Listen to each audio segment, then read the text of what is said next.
Hello there. My son, he wanted a turntable to use with his EZ Track that he sets up on the floor. I had this Atlas turntable sitting around that I wanted to use to modify, to just play around with.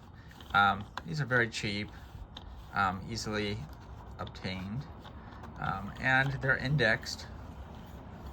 The only drawbacks of them are, one, the appearance, this sort of flat deck, there's no turntable bridge or anything, and the length. They're only 9 inches long, so the 4-axle diesels work.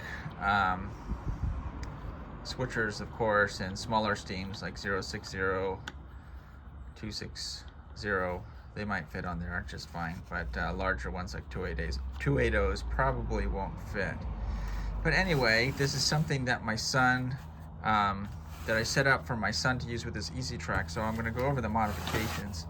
I just basically cut the end off of a piece of EZ Track, and then I cut through the roadbed, leaving the ties and rails in place, so if you can kind of see how I did that. And then I simply cut the rails to length to where they match up with the turntable tracks there. And then I glued, using solvent cement, so plastic cement, glued the ties to the actual turntable. So that kind of provided a solid connection.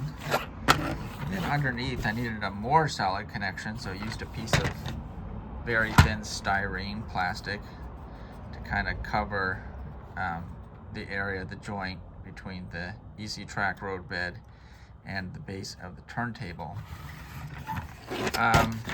Also use some hot glue to kind of fill in this gap here a little bit. But the next thing to do was to wire it. So the turntable is powered, the actual turntable itself is powered through these 2 terminals here. So if you have this on a layout, you would normally connect some feeder wires to it. In this particular case, I wanted to just connect these feeder wires directly to the input track. So I made some jumper wire. So I used a multimeter to sort of test which wire goes to where. So I basically stuck the terminal, or stuck the one lead of the multimeter onto the rail and then onto each terminal to figure out which rail connected to which terminal at the location of which I was going to put my input track in. So then I knew, like, so for example, like this rail was conductive to this terminal here. So these 2 were conductive, and then this rail and this rail were connected. So basically all I had to do was run a wire from here to here and from here to here.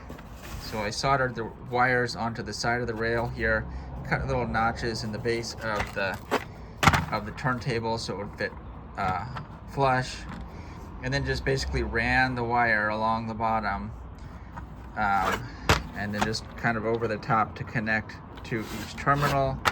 I secured the wire with hot glue so it doesn't stick down, and it now works great, and my son can connect his EZ Track to it and set it up on the floor and play around with it. So works perfectly.